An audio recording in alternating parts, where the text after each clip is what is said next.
Wakil Wali Kota Palembang Fitrianti Agustinda hingga saat ini mengakui stok vaksin COVID masih kosong di Dinas Kesehatan Kota Palembang dan masih menunggu distribusi vaksin dari pemerintah pusat, yakni Kementerian Kesehatan.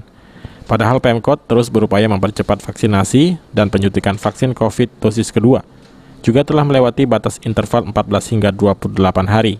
Hal ini karena vaksin dosis kedua disuntikan kepada warga yang belum pernah menerima vaksin sebagai dosis pertama.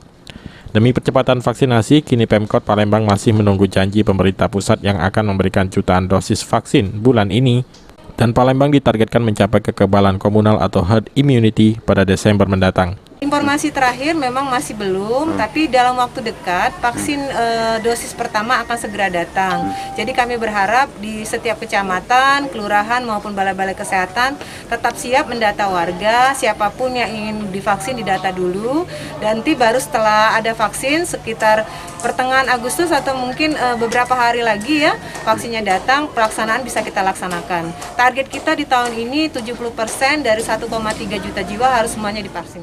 Fitri meminta masyarakat untuk tetap bersabar dan mematuhi protokol kesehatan dengan menggunakan masker, mencuci tangan, dan mengurangi mobilitas.